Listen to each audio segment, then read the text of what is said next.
नमस्कार दोस्तों, आप लोगों का मेरे चैनल पे स्वागत है। आशा करता हूँ कि आप सब लोग अच्छे होंगे। मैं आप लोगों को कुछ करंट अफेयर्स आज बताने जा रहा हूँ जो कि आपके यूपी एपीओ और जुडिशरी के लिए काफ़ी इम्पॉर्टेंट हो सकती हैं। तो हम शॉर्ट में कुछ करंट अफेयर्स हैं जिनको पढ़ने का प्रयास करते हैं। तो कुछ इम्पॉर्टेंट जो इस महीने जनवरी 2025 से लेकर हम एक सीरीज़ शुरू करने जा रहे हैं यूट्यूब पे। तो कृपया चैनल पे बने रहें और चैनल को लाइक सब्सक्राइब करते रहें। तो आज मैं आप लोगों को जनवरी से इम्पॉर्टेंट कुछ जो चुनिंदा खबरें हैं या देश की खबरें हैं या समसामयिकी हैं, नेशनल इंटरनेशनल अवार्ड और बुक ऑथर, इनके बारे में जो भी इम्पॉर्टेंट हो सकती हैं उन पे चर्चा करेंगे। तो जनवरी 2025 में जो सबसे महत्वपूर्ण पहली खबर है प्रवासी भारतीय दिवस। जो इस बार का प्रवासी भारतीय दिवस मनाया गया वो उड़ीसा में मनाया गया। अब सवाल ये होता है कि प्रवासी किन को बोलते हैं। तो प्रवासी वो लोग होते हैं जो अपने कंट्री को छोड़ के किसी दूसरे कंट्री में बस जाते हैं, या वो कुछ अब कैसे बसते हैं, या तो ये यहाँ से चले जाते हैं, यहाँ उनको सरकार जो चीज़ें चाहिए उनके जीने के लिए, रहने के लिए, इंफ्रास्ट्रक्चर, उनके हेल्थ एजुकेशन की सुविधा नहीं कर पाती है, या उनकी नौकरी लग जाती है, या वो ज़्यादा पढ़ लिख लेते हैं या कोई काम धंधा करने लगते हैं तो किसी दूसरे कंट्री में बस जाते हैं। तो जिस देश के लोग होते हैं उस देश में न रहकर किसी दूसरे देश में जब वास करने लगते हैं तो उसको हम प्रवासी बोलते हैं।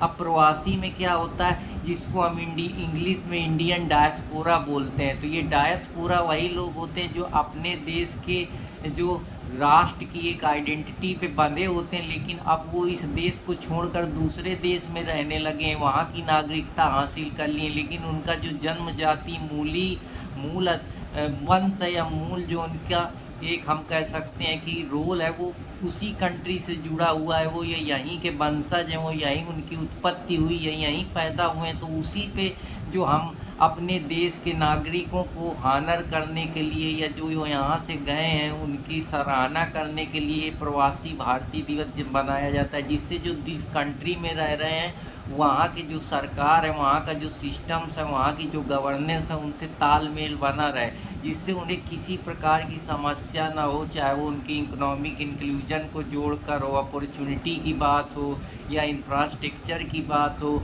या और भी उनको जो उस कंट्री में जहाँ वो रह रहे हैं वहाँ की कम्युनिटी में उनको जोड़ा जाए, उनको मार्जिनलाइज ना किया जाए, उनको इंक्लूड किया जाए। तो उसके लिए जो सरकार आपस में संबंध बनाती है, बातचीत करती है और अपनी कंट्री को जो अपने देश के डायस्पोरा है उनको प्रोटेक्ट करे, उनको वो राइट मिले, उनको वो सम्मान मिले, उनको वो रिकॉग्निशन मिले, उसके दूसरे देश की सरकार के साथ जब उनके संबंध या उनकी जो मजबूती है उसको बढ़ाने का काम करते हैं, तो वो होते हैं प्रवासी भारतीय।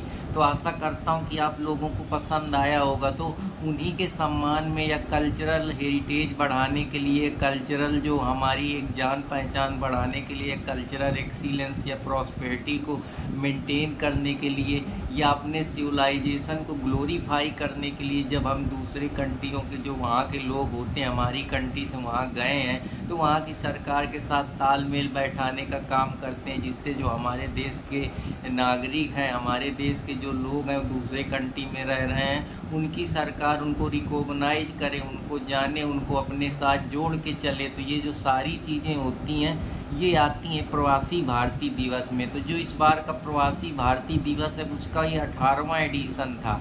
ये जो एडिशन है ये उड़ीसा में मनाया गया। इसकी जो इस बार की थीम थी कि जो डायस्पोरा में विकसित भारत है उसका कंट्रीब्यूशन कितना है डायस्पोरा का। तो ये जो कंट्रीब्यूशन है डायस्पोरा दूसरे कंट्री में वहाँ के लिए क्या कर रहे हैं, वहाँ उनकी क्या भागीदारी है, एजुकेशन को कितना दे रहे हैं, सरकार को कितना प्रॉफिट पहुंचा रहे हैं, या सरकार की कैसे मदद कर रहे हैं, कैसे वहाँ की नेशनल बिल्डिंग में वहाँ की मदद कर रहे हैं। जैसे बड़े बड़े यहाँ के जो लोग होते हैं दूसरे कंट्री में बस जाते हैं, फिर वहाँ की जो ह्यूमन कैपिटल फार्मेशन है उसको बेहतर करते हैं। तो ये सारी चीज़ें, जैसे हमने कमला हैरिस का उदाहरण देखा, हमने सुनीता विलियम का उदाहरण देखा। तो ये सब कौन है, प्रवासी हैं जो पहले यहाँ रहते थे, अब दूसरे कंट्री में जाके बस चुके हैं, या बहुत सारे इंडिया के लोग अलग अलग जगह पे बसे हैं, लेकिन उनका जो मूल वंश है या जो मूल उनकी उत्पत्ति है वो इंडिया से ही है। लेकिन अब वो जाके कहीं और काम के कारण या पढ़ लिख कर वहाँ सेटल हो गए, या उनका ब्रेन ड्रेन या माइग्रेशन की वजह से वो इस कंट्री को छोड़ के चले गए, या वहाँ उनको प्रॉपर सुविधा नहीं मिल पाती थी, रिसोर्स नहीं मिल पाते थे, या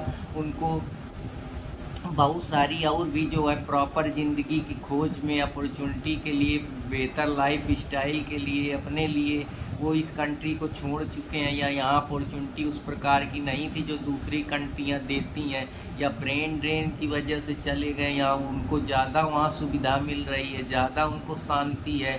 यहाँ की जो एक कंजेस्टेड सिटियाँ हैं या कंजेस्टेड लोग हैं, या जो उनकी वहाँ की आइडियोलॉजी नहीं पसंद आती है, वो एक्सप्लोर करना चाहते हैं, तो इसके कई सारे कारण हो सकते हैं। तो इसी पे जो है ये पूरा प्रवासी भारतीय दिवस बेस्ड है। तो इस बार जो प्रेसिडेंट है त्रिनाद और टोबैगो के कंगालू वो भी रहे। तो इस बार प्रवासी भारतीय सम्मान जो है 27 लोगों को जो कन्फर्म किया गया, तो इसके बारे में जानकारी मिलती है। और ये जो अवार्ड है ये हमारी राष्ट्रपति द्रौपदी मुर्मू के द्वारा दिए गए। तो ये कुछ इम्पोर्टेंट न्यूज़ है जिसपे मैं आप लोगों को बताना चाह रहा था।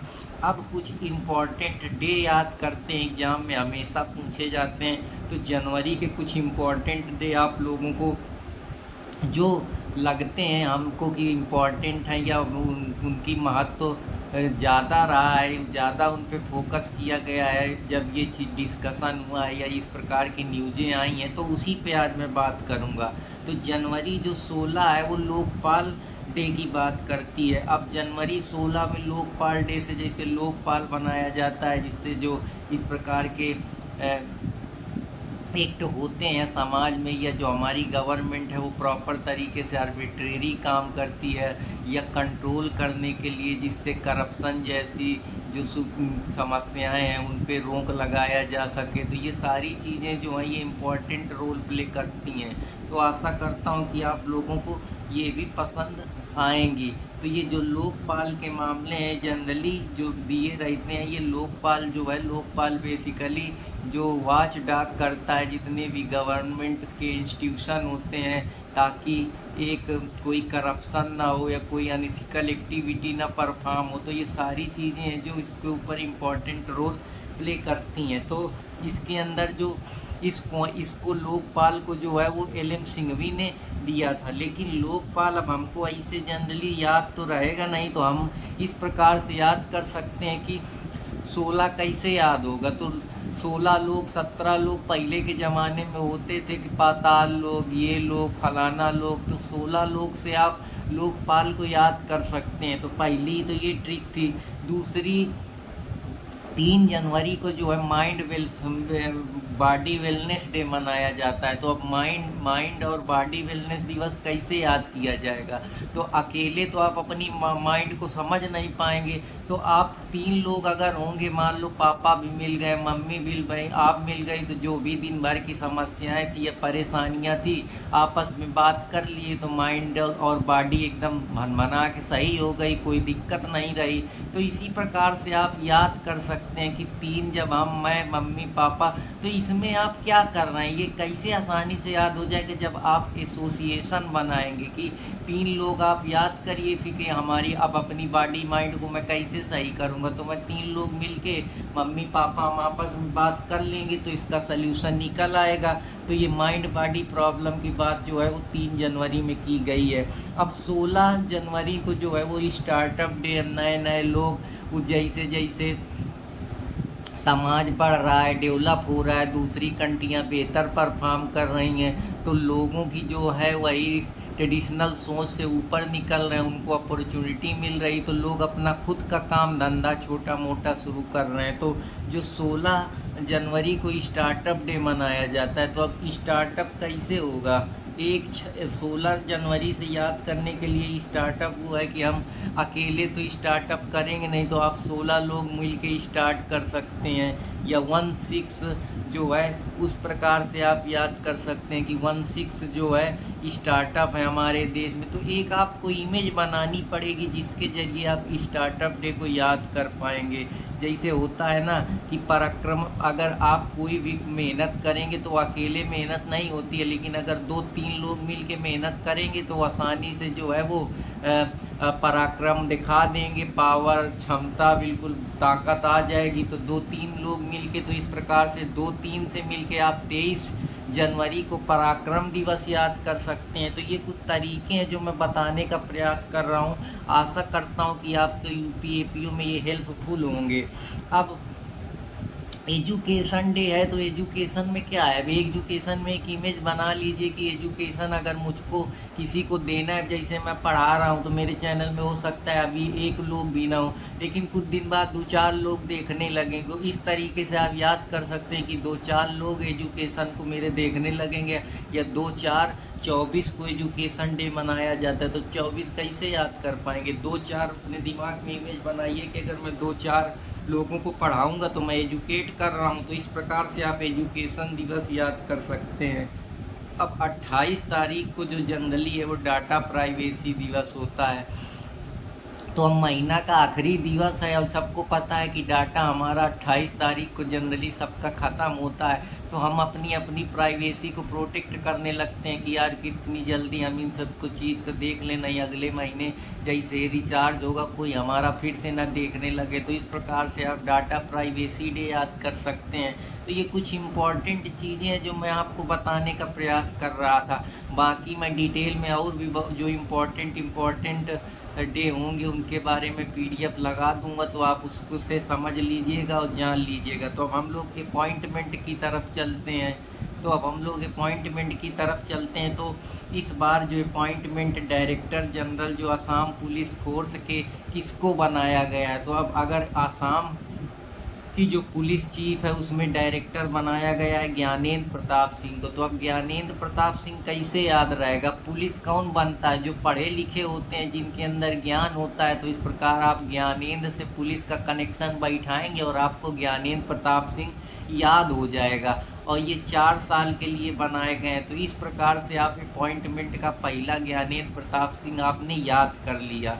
अब दूसरा है जो बात करता है कि जितेंद्र पाल सिंह को इस बार एम्बेसडर बना दिया गया है इजराइल का। तो अब कैसे इजराइल, देखो एक तो सबसे ज़्यादा किसी से डरता नहीं, छोटा देश है, लेकिन फिर भी अपनी धमक बनाए है, चाहे वो हमास हो, चाहे वो ईरान हो, या और पास की जो कंट्रियां हैं उनसे वो डरता नहीं है। चाहे वो प्रॉक्सी भले दूसरे से अपनी मजबूती आपस में बनाए हो, ईरान हो, हिजबुल्ला हो और ये हमास हो, लेकिन फिर भी इतना छोटा होने के बावजूद इतना शक्तिशाली है। तो जिनके पास इजराइल छोटा होता है तो वो एम्बेसडर बने जितेंद्र पाल सिंह। तो हम कैसे याद कर पाएंगे? इजराइल किसी के सामने हारता नहीं, इसका मतलब क्या है? वो जीत जाता है। तो इस प्रकार से अगर उसके पास इतनी क्षमता है तो आप जितेंद्र सिंह याद कर सकते हैं। अब एम्बेसडर वो होते हैं जो दूसरे कंट्री के लोग डिप्लोमेटिक रिलेशन के लिए वहाँ पे जाते हैं। वहाँ पे जो उस दूसरे देश में एक प्रकार से राजनीतिक लोग होते हैं जो जिनमें डिप्लोमेसी में कुशलता होती, इंटरनेशनल रिलेशन का बेहतर ज्ञान होता है, किस प्रकार से डिप्लोमेसी करनी है, चाहे वो ट्रेड की बात हो, चाहे कॉमर्स की बात हो, चाहे स्ट्रेटजिक पार्टनरशिप की बात हो, या इंटरनेशनल एरिना में कैसे पीस और हार्मनी मेंटेन करनी है, कैसे जो है एक सोशल ऑर्डर को बेहतर करना है, कैसे कल्चरल रिलेशन उस कंट्री के साथ बेहतर रखने, कैसे व्यापार में भागीदारी करनी है, कैसे ट्रेड एंड कॉमर्स को बेहतर करना है, कैसे जो समस्याएं हैं, जो भी मुद्दे होते हैं, चाहे वो टेररिज्म के मुद्दे हों, चाहे वो क्लाइमेट चेंज के मुद्दे हों, या AI जैसी जो समस्याएं आ रही हैं, या पॉल्यूशन से रिलेटेड जो चीज़ें हो रही हैं, इनमें अपने विचार रखते हैं, व्यक्त करते हैं। एक दूसरी कंट्री के बीच में जो बॉर्डर मैनेजमेंट है या कोस्टल रीजन, उसमें कैसे प्रॉस्पेरिटी बनाई जा सके, ह्यूमैनिटेरियन अप्रोच लिया जा सके, जो संबंध है दूसरे कंट्री के साथ मधुर हो सके। तो ये सारी चीज़ें जो हैं ये काम होता है वो दूसरे कंट्री में। जब यहाँ से कोई बड़ा डेलीगेट जाता है तो वहाँ के जो डेलीगेट्स हैं उनसे मिलाना, कौन से जो इंटरनेशनल रूल्स हैं, रेगुलेशन है, उनको फॉलो करना, क्या प्रोटोकॉल होगा। तो ये सारी चीज़ें जो होती हैं ये एक एम्बेसडर के मेन मेन कुछ ड्यूटियां या काम होते हैं जिसमें से एम्बेसडर होते हैं, जैसे कुछ चीफ एम्बेसडर होते हैं, कुछ और भी एम्बेसडर अलग अलग प्रकार के, कुछ सेक्रेटरी होते हैं, कुछ एम्बेसडर होते हैं। तो ये जो सारे लोग होते हैं इनका यही काम होता है। तो जितेंद्र पाल से आप याद कर सकते हैं कि इजराइल में किसी के सामने झुकता नहीं, तो वो जितेंद्र है। तो राइट ऑप्शन आप लोग को समझ में आ जाएगा। एसोचैम के जो इस बार न्यू सेक्रेटरी बनाए गए हैं वो मनीष जिन सिंघल बनाए गए हैं। तो एसोचैम एक व्यापार का बहुत बड़ी ऑर्गेनाइजेशन या इंस्टीट्यूशन है जिसको अब नए सेक्रेटरी हैं जो एसोचैम में कौन से व्यापार में बदलाव होंगे, कौन कौन सी नई पॉलिसियाँ होंगी, कौन कौन सी गाइडलाइंस फॉलो करी जाएंगी, कैसे नई नई चीज़ों का जो है वो कॉमर्स को बेहतर बनाया जाएगा, कौन कौन से चीज़ों को कैसे चेंज लाया जाएगा, कैसे बेहतर रेगुलेशन का निर्माण किया जाएगा, और कैसे कॉमर्स की जो भी गतिविधियाँ हो रही उनको देख रेख करना, सुपरविज़न करना, कोऑर्डिनेट करना, ये सारे काम जो है एसोचैम के अंदर आते हैं। अब इस बार जो तुहीन कांत है, तुहीन कांत को इस बार का रेवेन्यू सचिव बना दिया गया है। तो तुहीन कांत जो है वो रेवेन्यू सचिव बनाए गए हैं। अब इस प्रकार से हम जैसे इस बार दिल्ली हाई कोर्ट के जो है इस बार जस्टिस बनाए गए हैं उपाध्याय। तो दिल्ली हाई कोर्ट जो है वो जस्टिस उपाध्याय जो है दिल्ली हाई कोर्ट के बनाए गए हैं। जो विनीत जोशी हैं उनको हायर एजुकेशन का वो बना दिया गया है। तो ये कुछ इम्पोर्टेंट चीज़ें हैं जिनके बारे में मैं बताने का प्रयास कर रहा हूँ। आशा करता हूँ कि आप लोग को ये पसंद आएगा। अब जैसे वी नारायण है, तो वी नारायण जो है वो नए न्यू इसरो चीफ जो हैं वो बनाए गए हैं। जो अगर इनकी बात करी जाए तो जो इनका मेन कंट्रीब्यूशन रहा है वो PSLV जो है या LV3 में इनका कंट्रीब्यूशन रहा है। ये खड़गपुर के अलमनस रहेंगे, पढ़े लिखे हैं। इन्होंने C25 जो साइरोजेनिक सिस्टम है उस पर अपनी महत्वपूर्ण भागीदारी करी है। ये चेयरमैन भी रहे हैं नेशनल एक्सपर्ट कमेटी के। तो वी नारायण जो हैं वो अब कि नए न्यू इसरो चीफ बनाए गए हैं। तो ये काफ़ी इम्पोर्टेंट न्यूज़ है जिस पे आप लोगों को जानना चाहिए, समझना चाहिए, और ये क्वेश्चन हो सकता है कि एग्ज़ाम में पूछा जाए। जैसे अब अवार्ड की बात करें तो जो इस बार का इनक्वाइस अवार्ड दिया गया है इंस्टीट्यूशन कैटेगरी में वो हैदराबाद को दिया गया है। इस अवार्ड का नाम जो है सुभाष चंद्र आपदा प्रबंधन जो अवार्ड है वो इनक्वाइस एक इंस्टीट्यूशन है जिसको मिला है, जो पूरी तरीके से इसमें इंस्टीट्यूशन कैटेगरी में जो है हैदराबाद में है ये, जो इसके बारे में अवार्ड मिला है। तो आशा करता हूँ कि आप लोगों को ये पसंद आएगा। अब चलते हैं कुछ और इम्पोर्टेंट चीज़ों के बारे में समझने का प्रयास करते हैं। तो इस बार जो कुछ बहुत अच्छी चीज़ें हैं जिनके बारे में बात करता हूँ, तो आशा करता हूँ कि आप लोगों को ये कुछ चीज़ें समझ में आई होंगी। अब जैसे इस बार का अगर टोटल देखा जाए तो कुछ पद्म भूषण, कुछ भूषण पुरस्कार दिए गए। तो 19 लोगों को जो है वो भूषण पुरस्कार के बारे में बात की गई है, जबकि टोटल जो पूरे अवार्ड है वो 139 है। 139 अवार्ड में 111 जो है वो पद्म श्री को मिले हैं, 10 फॉरेनर को मिले हैं, 13 पोस्टमसली मिले हैं, 23 जो है वो वुमेन को मिले हैं। तो पद्म भूषण में जो इम्पोर्टेंट है इस बार के वो विवेक राय है जो इकोनॉमिस्ट हैं उनको मिला है। सिंगर में जो हमारे गज़ल सिंगर हैं पंकज उदास उनको मिला है, मनोहर जोशी को मिला है, शेखर कपूर को मिला है, और एक्टर जो आनंद कुमार हैं, अजीत कुमार, जतिन गोस्वामी, ये कुछ इम्पोर्टेंट नाम है जिनके बारे में मैं बात कर रहा हूँ। और जो हमारी कुमुदनी लाखियाँ हैं जो अभी मर गई हैं उनको कथक में वो मरी हैं। तो ये कुछ ऑबिचुअरी हैं जिनके बारे में मैं बात कर रहा हूँ, जिसमें से जो बहुत इम्पोर्टेंट बताने का प्रयास कर रहा हूँ। जिसमें शारदा सिन्हा है जो भोजपुरी की गायिका है वो भी ख़त्म हो चुकी हैं। ओसामू सुजुकी का जो है निधन हो चुका है। वासुदेव नायर हैं। तो ये कुछ इम्पॉर्टेंट चीज़ें हैं जिनके बारे में बात कर रहा हूँ। अब गोल्डन ग्लोब 2025 की बात करते हैं तो गोल्डन ग्लोब जो अवार्ड दिया जाता है वो इस बार का जो बेस्ट फिल्म है ब्रूटलिस्ट को मिला है, और जो बेस्ट एक्ट्रेस है फेरेंडा टोरिस उनको दिया गया है। एक्टर में जो है बुल लिस्ट के एंड्री ब्रॉडी हैं जिनको ये अवार्ड दिया गया है। जो कि ये पूरा गोल्डन ग्लोब 2025 हुआ है, ये कैलिफोर्निया में हुआ है। इसको होस्ट करा है निकी ग्लोजर ने, और इमेलिया पायरेज को बेस्ट मोशन पिक्चर के लिए ये अवार्ड दिया गया है। और 2023 की जो RRR सॉन्ग था नाटू नाटू, वो गोल्डन ग्लोब के अंदर शामिल किया गया है। तो अब चलते हैं ऑबिचुअरीज की तरह, जो लोग मर जाते हैं उनका कुछ कंट्रीब्यूशन होता है, तो उसके बारे में भी बात कर लेते हैं। तो KM चेरियन है, जो कार्डियक सर्जन है, जिन्होंने सबसे इम्पॉर्टेंट जो कोरोनरी बाईपास सर्जरी होती है उनमें इनका कंट्रीब्यूशन रहा है। तो ये कुछ इम्पॉर्टेंट न्यूज हैं। तमीलो इटिका, जो कि ओल्डेस्ट पर्सन है, जो 116 साल में मरे हैं। अब कुछ बुक हैं जिनके बारे में बात कर लेते हैं, जैसे Jammu Kashmir and Ladakh through the edges, ये जो बुक है वो पब्लिश की गई है। Indian council of research plus national book trust दोनों ने मिलकर इस किताब को पब्लिश करा है। How scale India in G20, तो जो इंडिया है वो G20 में कैसे स्केल करेगी, इस किताब को अमिताभ कांत ने लिखा है। और पंकज मिश्रा की जो किताब है वर्ल्ड आफ्टर गाजा, तो जो वर्ल्ड आफ्टर गाजा के बाद जो है वर्ल्ड कैसा होगा, ये पंकज मिश्रा की किताब है।